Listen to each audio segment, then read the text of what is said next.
welcome back to Before the Storm. So again, just like with the soap opera edition. And yeah, again, there you go. The forest is now burned to a crisp. There you go. Well done, Rachel. Well done. Thank Ash. Go on, Sera. If I may, I stopped watching soap operas for a reason. That's all I have to say. I'm sorry, but we're dragging you back into that. Shira, you once told me. Don't worry, this is just the previously on.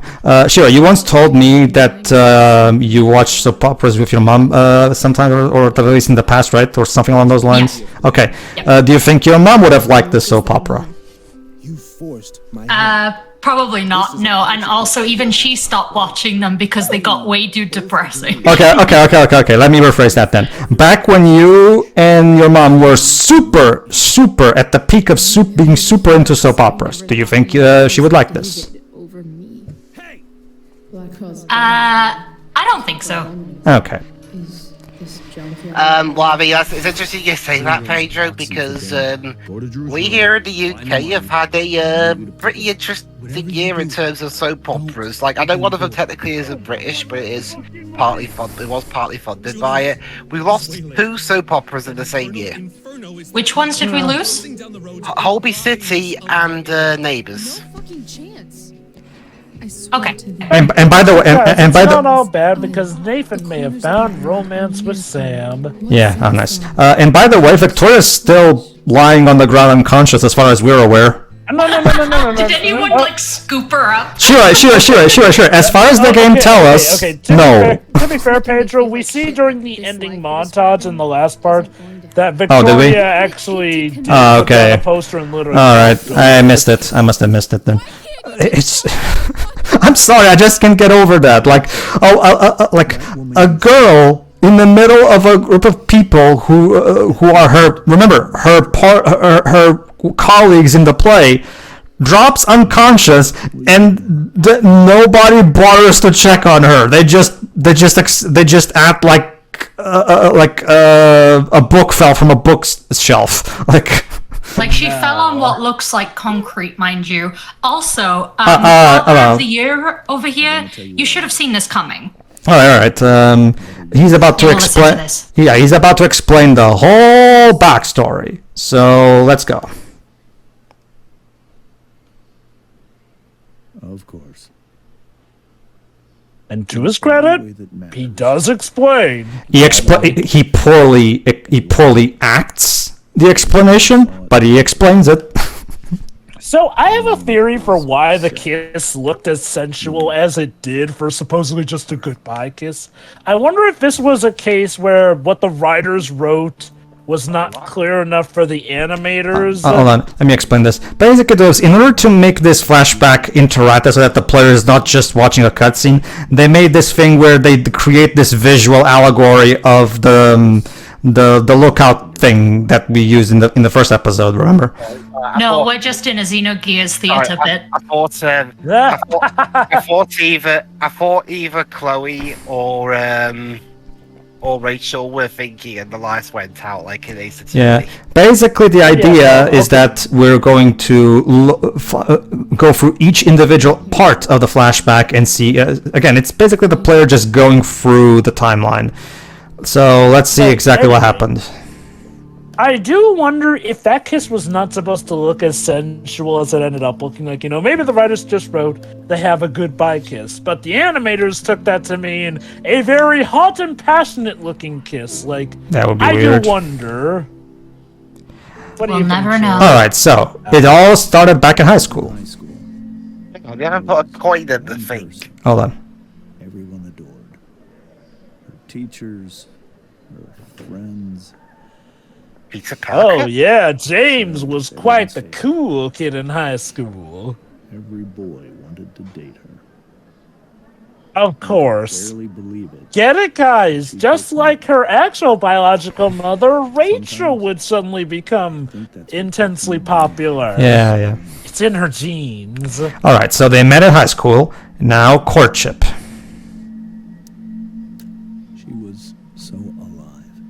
I'll admit, this way of actually viewing the flashbacks is creative.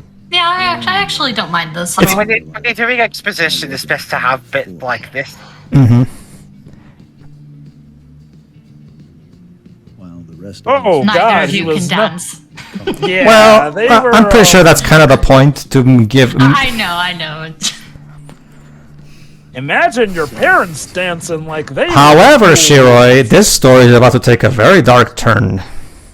Oh, she was looking for escape. Yeah, she was looking for an escape, Shiroi. Keep that in mind. From what? You'll see. Parenthood.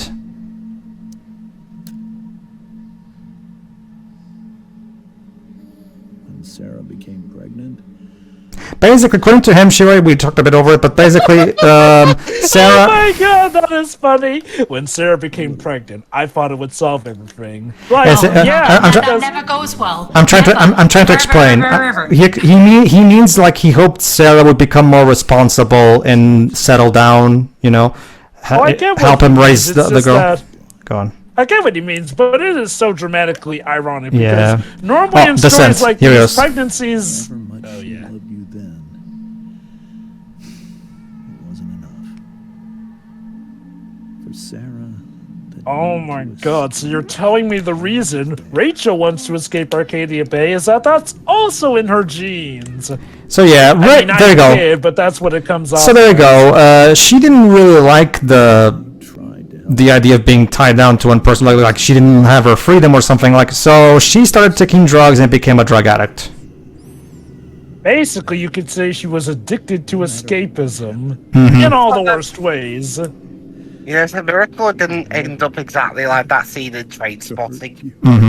That being said, and it's not even just a drug addiction thing, as you're about to see, because now it's gonna get even. Yep.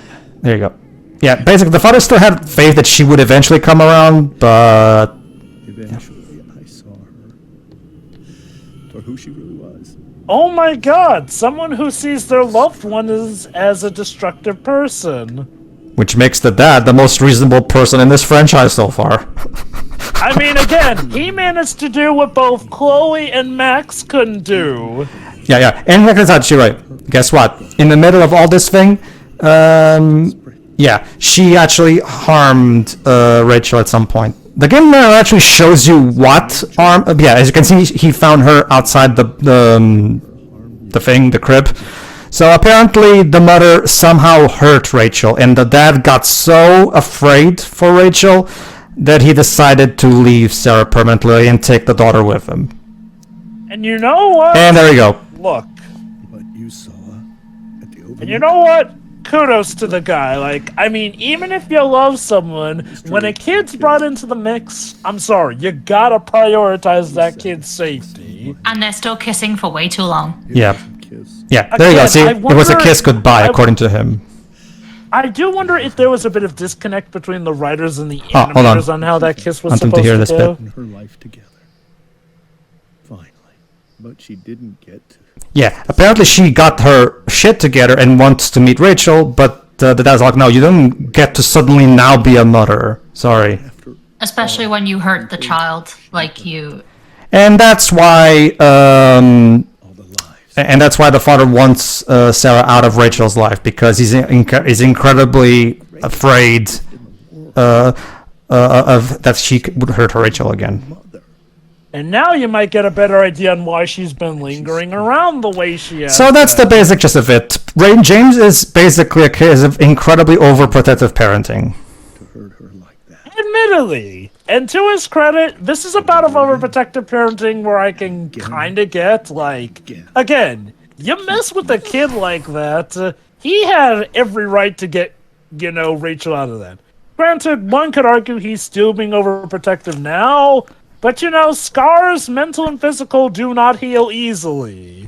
We've Yeah. already mentioned the kiss, but I think the only big mistake the father made was not telling Rachel, because that's how all of this spiraled. Like, not letting this woman see her anymore, even now in adulthood, is, just completely justified. Honestly, here's the thing about this, honestly. This is actually an interesting story idea. There's just one little problem. This kind of takes away focus from Chloe as the supposed main protagonist of it. Yeah, because, basically. again, how this game was advertised was us getting to know how Chloe became the way she is. Sera. Like, this is an interesting story, but this barely has anything to do with Chloe. Like I said, and like I said, what does this plot have to do with anything we saw in the first game? This feels just so... We could be focusing on so much better things that could help enhance the first game. But consider that for 15 years. I do Oh, also but- understand Rachel, though, because Rachel's like 18 at least now, Uh, right? 16, actually. Rachel. Although, like the father mentioned, for 15 years, the mother has preferred the money over Rachel. Yeah, for 10 years, Shiroi, he's been sending money to her, and for those 10 years, she's preferred the money over her. Only now, all of a sudden, she decides, oh, I've got my shit together, I'm not consuming anymore, and I want to meet Rachel. Can I meet Rachel? And Dad's like, no, you don't get to be a mother now, all of a sudden. That's basically what he said earlier. Well, He's being over... Oh, sorry, go on. I still understand Rachel, though, and that's why mediation is a thing that exists, you know. You meet at a center, and you can meet this parent. Rachel to deal with this alone. Like, that's Probably, a yeah. process that exists, and she should be allowed to do that. But go on, Joe. I will say this, though. Yes, the father is technically handling this a little too overprotective. But mind you, this is how you write a flawed character. He has good intentions, and in a lot of cases, especially if you're a parent, you would probably get why he is being this careful. And mind you, it's not 10 years, it's been 15 years he's been giving her money, then out of nowhere he wants to see the daughter Yeah, here. the point is, it's been a long time, basically. Yeah, like, and granted, I can get him being absolutely suspicious of this. And again, I get the fear. He tells Rachel about it. Obviously, Rachel wants to meet her mother, which could lead to her possibly agreeing to some stuff that wouldn't be as good because, yeah, there are chances a kid is going to be vulnerable when it comes to meeting their real, actual parent who they definitely want to believe the best in. Again, it's a very mixed and complex situation that I will give them credit. They are handling way better than I expected them to, given that, again, this is a prequel to Life is Strange. Granted, yes, different writers and whatnot, but no, to their credit, the way they handle this plot point is relatively well. Sadly, I can't say the same thing for how Rachel reacts to this, because let's just say, while understandable that Rachel is disappointed that I never told her, let's just say she goes way, way too far with her reaction, as you're about to see, and I'll point out when we get to it. So yeah, Square Enix presents... I am so happy. A Deck 9 game. I get it, because she's into drama. Of course she has the stage mask. Of course, because why the fuck not? Rachel? Life is Strange Before the Storm. Episode 3, Hell is Empty. Why? That has, and yes, again, that title has nothing to do with what happens in the episode. Seriously, what's up? These episode titles are just so confusing to me. I want to also talk about something. Like, I literally wrote "Be here for Rachel" on her hand. I know that that's technically a gameplay mechanic, but that's just funny imagining that Chloe had to remind herself to be there for Rachel.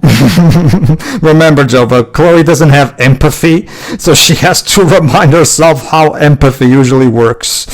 But It's a robot who's just malfunctioning. like I said, Jova, we need a Curious Village style plot twist would suddenly save this entire franchise.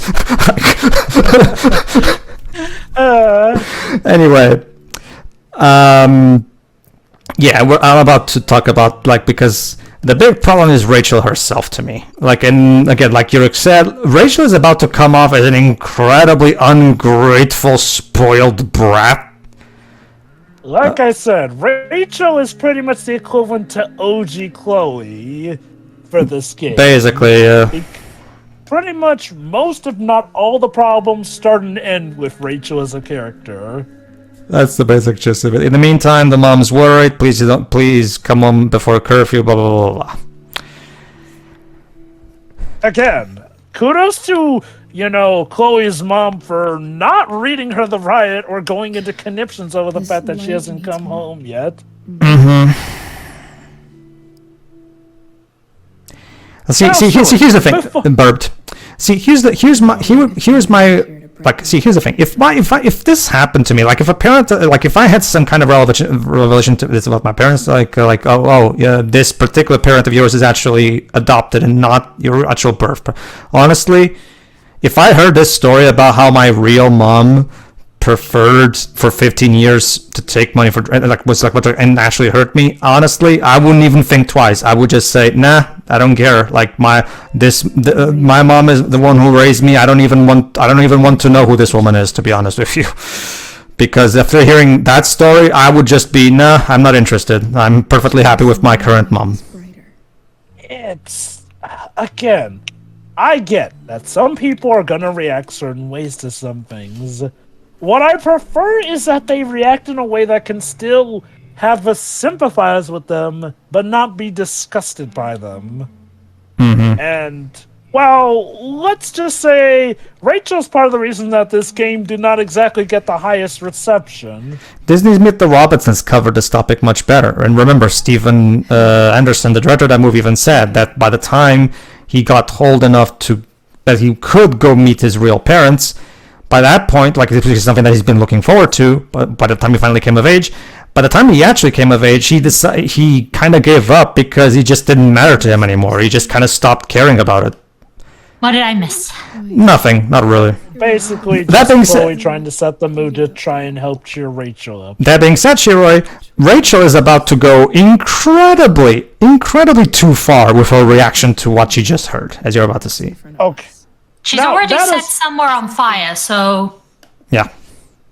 And I will have my own rant when she says it. But so go on, Jova, while she doesn't get to it. Before the story gets to that point, though, Shiroi, how did you at least like the writing for the reveal of that bit? For millions. I like the way it was set up, honestly. Exactly.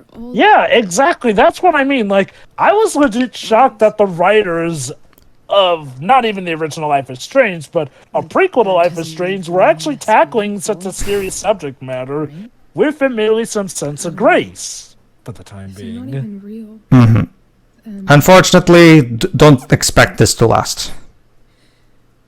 I'm still gonna give credit where it's due. Oh, sure. Definitely. I'll admit, stuff like this really just make me feel like Deck 9 just did not have the best of circumstances since... Okay, again. Hold on, Jova. I'm gonna... Oh, here we go. My mom. Excuse me? It's all lies? What do you mean it's all lies? Oh, what, if you can call... She fucking raised you! You ungrateful... Who cares if she's not your birth mother? She fucking raised you! She's having a crisis. Like, let her vent this out. I'm sorry. I'm sorry. No, I don't. Like I said to Joe before you came in, my reaction to this would be fuck it. Fuck it. I'm perfectly happy with my mom. I don't even want to know who this person is, to be honest with you. Like if I heard this again. Now, like Shuri pointed out, yes, she does need to vent. So if it's about her, she's just saying this to blow off steam, but she realizes later that it's in the wrong. Okay, fine. The problem is she doesn't. Yeah, that's the problem. Basically, sure, from this point on, all of the, even those, his methods could be better, love of the father and the love of her adopted mother is now entirely ruined, entirely put in question, entirely irrelevant to her, all because of this one lie that was made with good intentions, even if the methods were not the best. And mind you, if there was some proper payoff, like she decides ultimately that they're dead to her, at least there'd be something of a payoff. But again, the abrupt ending of this game unfortunately leaves us kind of hanging on this stuff.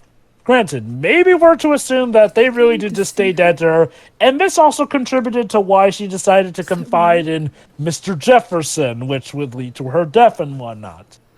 Again, there is a strict lack of payoff with how abrupt the ending of this game They is. really needed to, they basically took quite a bit of care for the reveal, but then it seems like from what you're saying, they're gonna drop that care for the rest of Jova. Okay, sure.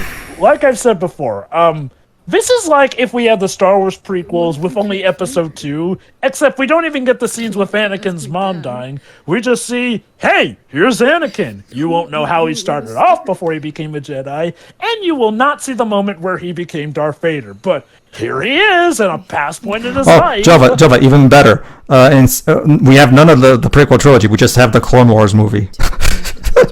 Oh, God. But anyway, burped. Anyway, Of course, even if see, you know it- see, here's the thing. Shiroi, Jova. It's like maybe would have been a better idea to, instead of explore the stupid soap opera subplot with the dad and the mom, why not explore her relationship with Jefferson and how it came to lead to what we already know it leads to. Again, something that actually is related to the first game and could enhance and give extra context. That's the whole point of a prequel. That's the thing, though. This seems like the perfect payoff for her to confide in Jefferson. Imagine, she no longer feels like she can trust her parents. Then Jefferson arrives, coming off as a potential father figure for her. That seems like the obvious payoff to all this. But we never see it. I am really wondering if some stuff got cut from this story, because this feels like obvious build-up for that. But we I remember never get it. asking. Oh, sorry. Go on. I remember asking a few parts ago, like, does the game, end in, her death? Like, people discovering that, but you guys said no. So yeah, it was a huge missed opportunity, like, to not include the whole Jefferson stuff from this point onward. Because yeah, Jove was right on that. See, here's the thing. It's like if Monsters University ended with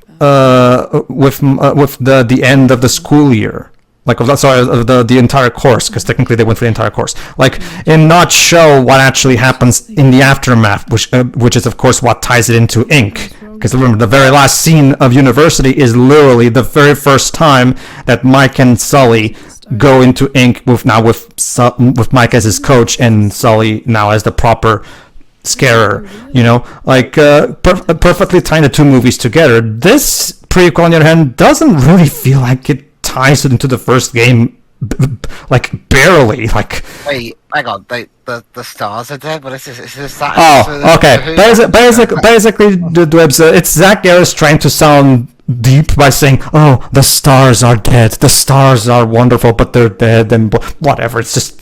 The Dubs was asking why they were there on the ceiling. Oh, that because Chloe put up a little thing to like a little light show thingy in the room. Hey guys, it's time. Oh, this dream sequence. Yes, another dream sequence that's supposed to be terrifying, but it just comes across as hilarious. I forgot about these things. G-libs. It's like they're pointless or something. It's been a while since we've had one too. And look at that. David, Mom, the principal, Victoria, and the Ambers are all watching this in the dream for some reason. Hey, maybe you should let me drive. You always do it wrong. Ha ha ha ha. Get it? Because. When are you going to let it go? When you let go of Get the it? wheel. You need to let it go, Chloe. Together. Those are some of my favorite memories. Oh, and look, she's starting to blend her memories with that of her father and that of David. Which, again. Almost like she's beginning to see David as a potential father figure. All this and more interesting plot character ideas here will not be explored. Exactly, because that might make things interesting. We can't have that. It is frustrating, really, how much this game dangles, but again, now knowing what I do, that we won't get proper payoff to this. Yeah. Okay, you know what this is reminding me of now? What? There's a scene in Red Dwarf where the characters are hallucinating, and one scene in particular was when in pretty much this exact same setup of chairs, they're basically hallucinating that they're driving a car, and they're literally doing this. Don't you see anything? And So bear in mind, that's a comedy. Yeah. Oh, check this out, Drizz. This is about to get unintentionally funny. Just listen to this. Nothing here. Really? That's odd. Well, I know it's not the spark plug. Can you please replace your acting What? I said it's not the spark plug. C for effort, I guess. Dad, You're acting and your car need an MOT. Ah, here you go. this is real. Wait, Rachel's family isn't real? I get the feeling you're just as crazy as she is at this point, Chloe. Real. Or maybe So she there's just a hat of realizes family. that this is a dream. Yeah, what if she's lucid dreaming is what she's doing. What if Rachel never actually existed? Oh, here we go. Listen to this. Well, The dad is about to get up, believe it or not. what William Shakespeare said. The world's a stage. That's what he said. Something about the whole world being a stage. Uh, So kind of, yes. well, act the fuck out of it. Nailed it. But I don't want to be an actor. Oh, trust me, that is quite clear you don't want to be an actor, honey. Yep. I'm sorry, everybody. These jokes are too easy. We'll try to do better. Well, maybe there's a way Again, we it's pretend. kind of extra funny because the actress, it sounds Maybe like, the did lines not between exactly each other pursue are that much of a voice See, acting see, career. see. The dad agrees with me. Are you? Have you seen this shit? Like, what kind of standard of theater is this? Well, Jover, we said in an earlier part. That Oh, hold on, Debs. Here you go, here you go. Listen to this. That she has got another game as of this year. Check this out. Yes. It's all pretend, right? Uh-huh. Just a bit of stage magic. Floodlights, Yeah, here you go. sound effects. Chloe, look at me. Look at me, sweetheart. It's going to be okay. There we go, last bit at the end. Where'd they get the budget for that? That was Oh, amazing! hold on, Sheila. You haven't heard the best part. Listen to this. Hold on. Wait for it. Oh my god, for it's it. like the blood is realistic. Hang on, wait. I need.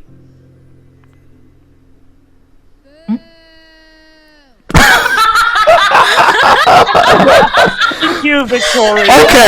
Okay. Game. Okay, game. Make up your mind, game. Am I supposed to take that moment seriously or not? Okay. They have Chloe break down in tears.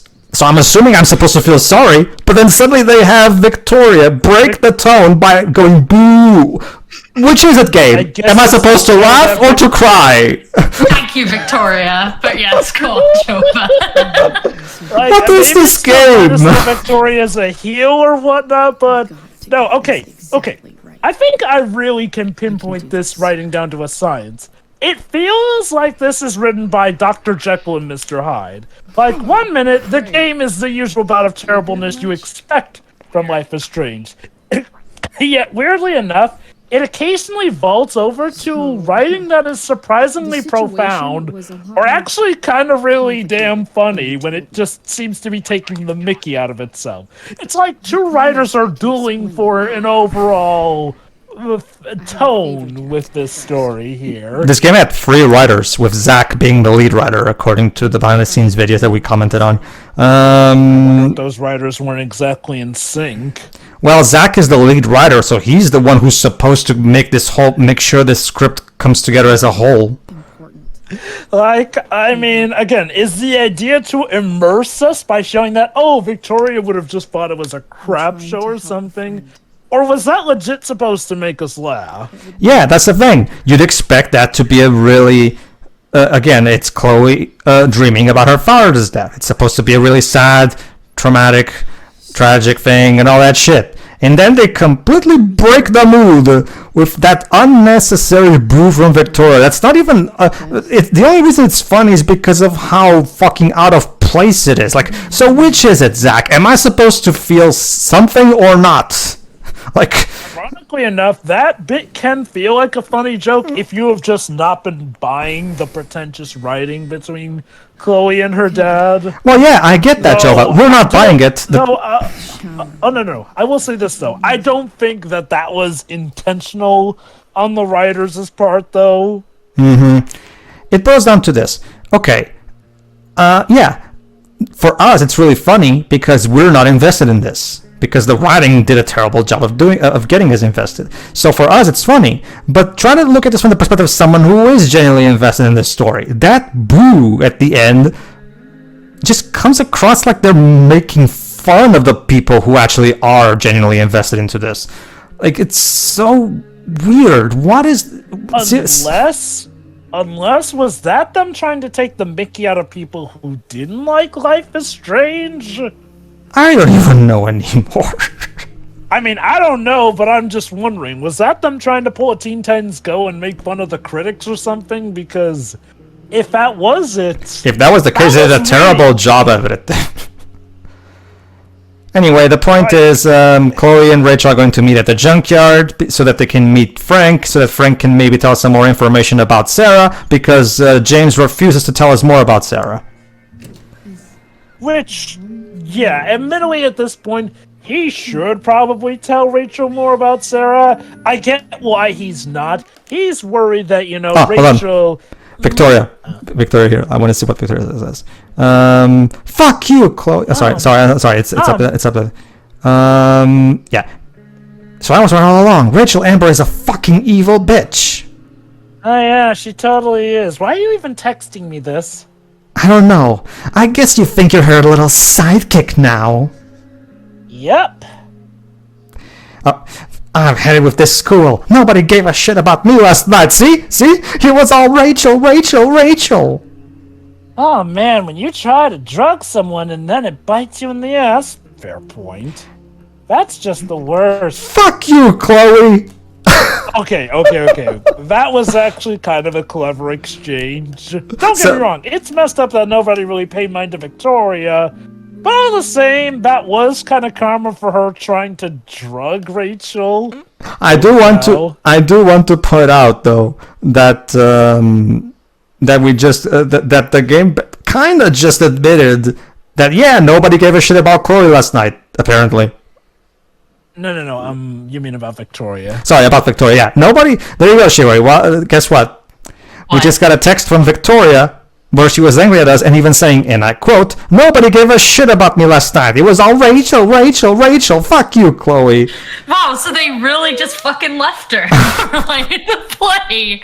What? Well, don't you see? That's why she had to walk away on her own in the ending of the last episode. Oh God, this game is. Listen, I don't like her. She's a pretty shitty person, but I hope she sues the school for that. Okay, let me put it like this.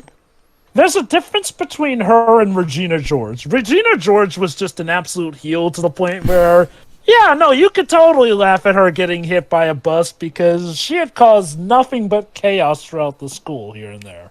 Victoria, again, here's part of the problem. The tone does not have nearly amount the suspension of disbelief that, something like Mean Girls provides. So it is supposed to be more serious, so it's way more out of place when suddenly Victoria drugs herself, unintentionally mind you, and nobody... Well, okay, some people did run to her rescue, but then apparently they just left her there later on, because the show must go on! Alright. Dwebs, do you have anything to add before we end this part? Okay, that fits a bit. I mean, I get the. Who was booing? Victoria. Victoria. Okay, I get that it's a character for her to just boo things, not just because maybe either she thinks it's a really shitty play, or again, she's that stuck up, doesn't care about anyone but herself. So I guess that was the intent, but it's still not. But it still just comes off as a bit of a mood breaker. Yeah, that's the problem. Let's think of, and Shira, I was mentioning just before you were here, like, let's think about this from the perspective of fans who genuinely like this game and are invested in the story because they're out there, right? Let's think about this from their perspective. Like, they're having, that's a very sad scene. Oh my God, Chloe is still, tormented in her dreams by the death of her father. So they have that tragic scene where she sees her dad again get run over, and then she goes, and then she cries, and then suddenly, boo! It's like they're making fun of you for being invested in this. What the fuck? Like, the way I kind of guessed that it went down is more like she's booing because the father died? Like, I don't know. It's pretty hard to tell what the boo was for.